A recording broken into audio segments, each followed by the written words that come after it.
Bismillahirrahmanirrahim. Assalamualaikum warahmatullahi wabarakatuh. Saya Elsa Rosmalina dengan NIM 1901761 dari Prodi Pendidikan Teknik Bangunan, Fakultas Pendidikan Teknologi dan Kejuruan, Universitas Pendidikan Indonesia. Pada video ini saya akan mempresentasikan mengenai artikel jurnal yang telah saya buat, yang berjudul Pengaruh Penyakit Mental Terhadap Proses Pembelajaran Mahasiswa. Video ini ditujukan untuk memenuhi tugas mata kuliah dasar umum Pendidikan Bahasa Indonesia. Pertama, saya akan menjelaskan format penulisan pada artikel jurnal ini. Pada bagian pembahasannya dibagi menjadi 4 bagian. Yang pertama, pendahuluan, yang kedua, kajian teori, yang ketiga, analisis, dan yang keempat, penutup. Saya akan menjelaskan mengenai pendahuluan. Pada pendahuluan mencakup latar belakang, batasan masalah, rumusan masalah, tujuan, serta manfaat dari penulisan jurnal ini. Hal yang melatar belakangi penulisan jurnal ini adalah pentingnya kesehatan dalam mendukung kehidupan manusia. Kesehatan adalah kondisi sejahtera baik badan, mental, sosial yang memungkinkan orang hidup produktif. Kesehatan manusia terbagi menjadi 2, yaitu kesehatan badan atau body health dan kesehatan mental atau mental health. Kesehatan mental merupakan hal penting yang harus diperhatikan selayaknya kondisi kesehatan fisik. Berdasarkan data World Health Organization atau WHO tahun 2018, menyatakan bahwa depresi merupakan penyakit mental yang sering dialami oleh penduduk di dunia, serta menjadi penyebab utama disabilitas. Lebih dari 300 juta penduduk di dunia mengalami depresi. Di Indonesia sendiri, berdasarkan data Riskesdas tahun 2018, diketahui prevalensi penyakit gangguan mental di Indonesia sebesar 9,8% dari populasi penduduk di Indonesia. Namun, di Indonesia sendiri, kata penyakit mental masih dianggap tabu, dan kuatnya stigma negatif masyarakat terhadap penderita gangguan penyakit mental menyebabkan penderita tidak mendapatkan perawatan yang sesuai. Usia 15-25 tahun merupakan usia paling rentan terhadap penyakit mental, termasuk mahasiswa. Mahasiswa jenjang sarjana merupakan usia paling rentan terkena penyakit ini. Dikarenakan pada usia tersebut mahasiswa mendapatkan beban hidup, yaitu individu harus dapat menyelesaikan permasalahan dan tekanan hidup dengan sendiri. Setiap tahun di Indonesia terdapat berita mengenai mahasiswa yang mengalami depresi hingga bunuh diri. Berbagai penelitian telah mengungkapkan bahwa penyakit mental berhubungan dengan prestasi belajar, baik di jenjang pendidikan dasar, pendidikan menengah, maupun pendidikan tingkat tinggi atau perguruan tinggi.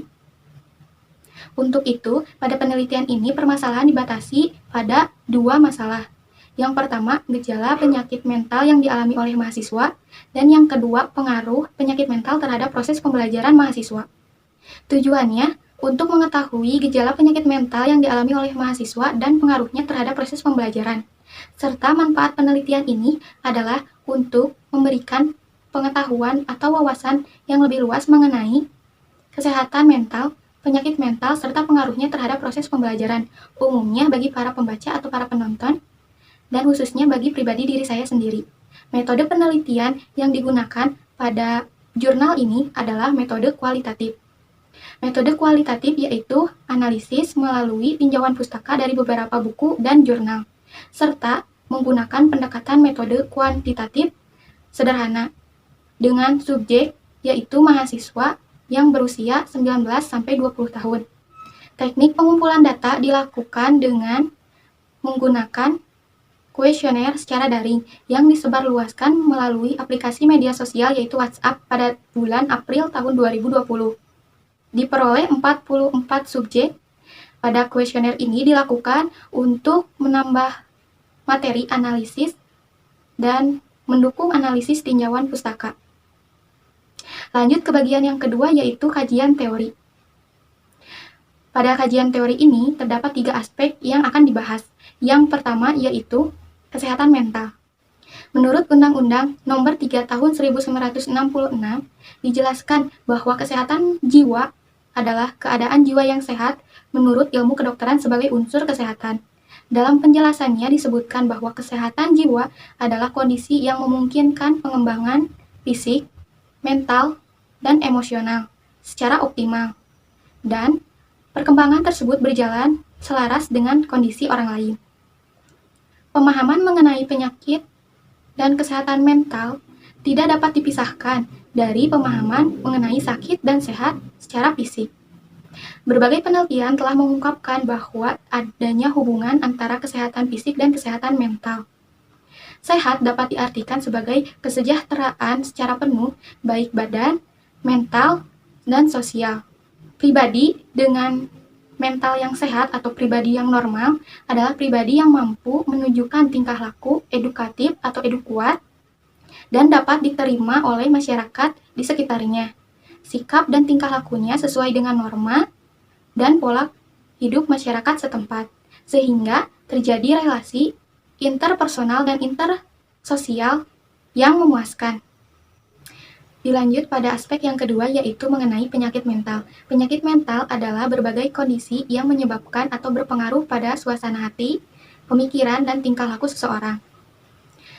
Masalah mengenai kesehatan mental dapat menjadi penyakit mental apabila gejala atau tanda-tanda mengenai gangguan kesehatan mental menimbulkan stres dan mempengaruhi produktivitas atau kemampuan seseorang dalam menjalankan kehidupan sehari-hari. Penyakit mental ini dapat terkena pada siapapun dengan usia berapapun, mulai dari anak-anak sampai usia dewasa. Penyakit mental dipengaruhi oleh beberapa faktor. Yang pertama, sifat bawaan. Kesehatan mental cenderung dipengaruhi oleh hubungan darah. Seseorang yang memiliki kerabat penderita penyakit mental memiliki potensi lebih tinggi untuk mendapatkan penyakit mental yang sama. Gen-gen tertentu meningkatkan potensi seseorang untuk terkena penyakit mental. Yang kedua, senyawa dalam otak. Neurotransmitter adalah senyawa kimia dalam otak yang secara alami menyebarkan sinyal-sinyal ke bagian tubuh. Apabila seseorang mengalami gangguan pada neurotransmitter, maka sistem saraf atau fungsi saraf akan mengalami perubahan dan mengalami pergeseran kepada depresi dan gangguan mental. Yang ketiga yaitu situasi hidup yang penuh tekanan. Yang keempat adalah kerusakan otak akibat cedera fatal. Yang kelima adalah penyakit kronis yang diderita sekarang. Yang keenam adalah sejarah masa kanak-kanak yang diabaikan atau dilecehkan. Yang ketujuh adalah kecanduan terhadap sesuatu seperti alkohol, narkotika, dan game. Yang kedelapan adalah hubungan yang tidak sehat antara keluarga dan teman. Yang kesembilan adalah peristiwa traumatis yang dialami. Yang kesepuluh adalah penyakit mental yang dialami sebelumnya. Dilanjut pada aspek yang ketiga, yaitu belajar. Menurut Kamus Besar Bahasa Indonesia, belajar adalah berusaha untuk mendapatkan kepandaian dan ilmu. Proses belajar dapat diartikan juga sebagai proses usaha yang dilakukan oleh seseorang untuk mendapatkan pengetahuan sebagai pengalaman interaksi terhadap lingkungan. Terdapat dua faktor yang mempengaruhi belajar. Yang pertama, faktor internal, dan yang kedua, faktor eksternal. Pada bagian faktor internal terbagi menjadi tiga bagian lagi. Yang pertama, faktor jasmani atau fisiologis. Di sini, faktor ini dipengaruhi oleh kesehatan fisik seseorang. Yang kedua, yaitu faktor psikologis. Faktor ini dipengaruhi oleh keadaan yang dialami secara lahir, sifat bawaan, atau yang diperoleh semasa hidup. Kesehatan mental termasuk salah satunya. Dan yang ketiga adalah faktor kelelahan. Faktor kelelahan ini terjadi apabila waktu belajar dengan waktu istirahat tidak seimbang. Faktor eksternal adalah faktor mengenai pengaruh lingkungan terhadap seseorang. Contohnya, kondisi keluarga, kondisi lingkungan sekolah, dan kondisi lingkungan masyarakat di sekitarnya. Dilanjutkan ke bagian pembahasan yang ketiga, yaitu analisis. Pada bagian ini, terdapat dua permasalahan yang akan dibahas sesuai dengan rumusan masalah. Yang pertama, gejala penyakit mental yang dialami oleh mahasiswa. Secara umum, terdapat beberapa gejala yang dialami oleh mahasiswa, antara lain, yang pertama, gangguan kecemasan. Gangguan kecemasan ini melibatkan respon dari seseorang. Penderita akan merespon sesuatu dengan panik dan ketakutan, ditandai dengan detak jantung yang cepat dan berkeringat. Yang kedua adalah gangguan suasana hati. Pada gangguan ini melibatkan perasaan seseorang. Gangguan ini disebut juga dengan gangguan afektif. Fluktuasi dari kegembiraan atau kebahagiaan ekstrim ke kesedihan yang ekstrim.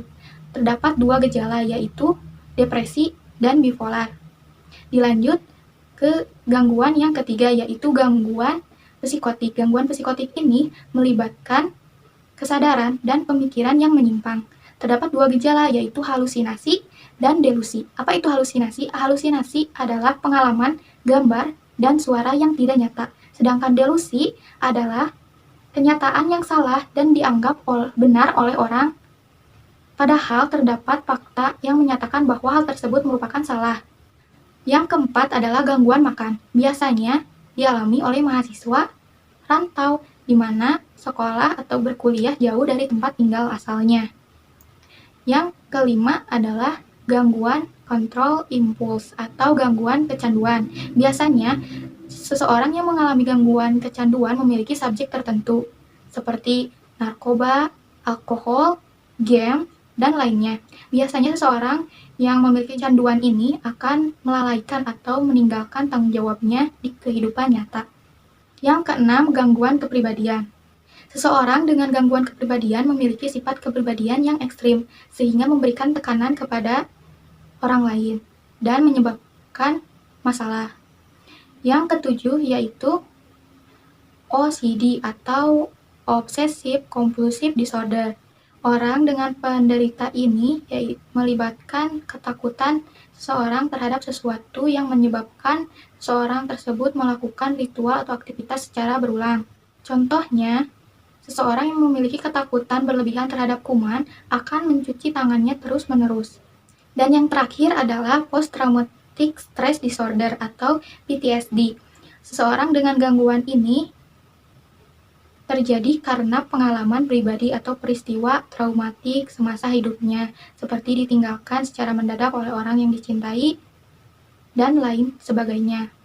Serta hasil uji penelitian menggunakan kuesioner melalui Google Form menunjukkan bahwa terdapat beberapa gejala yang paling sering dialami oleh mahasiswa selama 1 bulan terakhir sebagai berikut. Dari data tersebut, maka dapat diketahui bahwa gejala penyakit yang sering dialami oleh mahasiswa adalah stres. Masuk ke pembahasan permasalahan yang kedua, yaitu mengenai pengaruh penyakit mental terhadap proses pembelajaran mahasiswa. Mental berhubungan dengan batin dan bersifat kasat mata. Namun, kesehatan mental ini dapat mempengaruhi kehidupan seseorang secara keseluruhan, termasuk proses pembelajaran, menjadi salah satu aktivitas mahasiswa yang dapat dipengaruhi oleh penyakit mental. Mahasiswa dengan kondisi mental yang sehat, maka proses pembelajarannya akan berjalan secara produktif dan dapat menggapai prestasi yang ditujunya. Hal ini sesuai dengan pendapat Abu Dinata yang dikutip oleh Moghnis, menjelaskan bahwa seseorang yang tengah mencari ilmu maka membutuhkan kondisi fisik yang prima, akal yang sehat, jiwa yang tenang. Maka dari itu, perlu upaya dalam merawat dan memelihara kondisi fisik dan mental sesuai keperluan dalam mencari ilmu. Terdapat beberapa dampak dari penyakit mental terhadap proses pembelajaran mahasiswa. Yang pertama adalah kesulitan belajar. Kesulitan belajar ini biasanya dipengaruhi oleh gangguan kesehatan mental seperti depresi dan stres. Penderita akan menunjukkan kreativitas yang menurun sehingga kesulitan dalam belajar. Yang kedua adalah hilangnya motivasi. Seorang dengan gangguan penyakit mental, maka motivasi belajarnya semakin hari semakin berkurang. Yang ketiga yaitu sulit berkonsentrasi. Seseorang yang memiliki penyakit mental, maka pikirannya akan dipenuhi oleh penyakit tersebut, sehingga tidak dapat berkonsentrasi pada proses pembelajaran. Yang keempat yaitu intensitas belajar, di mana intensitas belajar seseorang yang memiliki penyakit mental akan terus menurun. Misalnya, seorang yang sehat mental dapat belajar hingga 14 jam dalam sehari, namun seseorang yang mengidap penyakit mental tidak dapat seoptimal seseorang yang memiliki mental yang sehat. Yang kelima yaitu hilangnya energi. Maksudnya hilangnya energi yaitu karena depresi biasanya menghilangkan energi yang cukup banyak. Penderita biasanya terlihat mudah kelelahan. Keenam adalah prestasi belajar yang menurun. Hal ini dikarenakan berdasarkan dampak-dampak yang telah dijelaskan sebelumnya, maka apabila proses pembelajaran tidak produktif, prestasi pun ikut menurun. Dilanjutkan pada langkah-langkah pencegahan dan penanggulangan penyakit mental pada mahasiswa. Berdasarkan Daniel dalam bukunya, terdapat beberapa langkah yang dapat dilakukan untuk mencegah penyakit mental. Di antaranya yang pertama, belajar untuk mengembangkan kesadaran diri. Yang kedua, belajar untuk mengambil keputusan sendiri. Yang ketiga, belajar untuk mengelola perasaan. Yang keempat, belajar untuk mengatasi stres. Yang kelima, belajar untuk berkomunikasi. Yang keenam, belajar untuk membuka diri. Yang ketujuh, belajar untuk lebih mengenal diri sendiri. Yang kedelapan, belajar untuk mengembangkan tanggung jawab pribadi. Yang kesembilan yaitu belajar berempati, dan yang kesepuluh yaitu belajar untuk menyelesaikan konflik.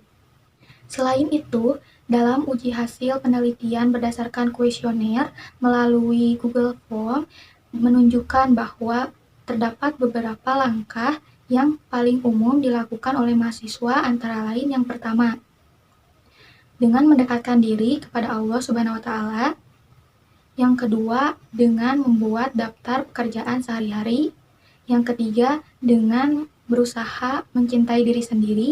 Yang keempat, dengan membentuk hubungan sehat dengan keluarga maupun teman. Yang kelima, yaitu dengan tidur secara cukup. Yang keenam, yaitu makan secara sehat dan teratur. Yang ketujuh, yaitu relaksasi dengan melakukan hobi-hobi tertentu. Dan yang kedelapan yaitu menumbuhkan semangat belajar. Dilanjut pada bagian terakhir yaitu bagian penutup. Pada bagian penutup ini dijelaskan mengenai kesimpulan dan saran.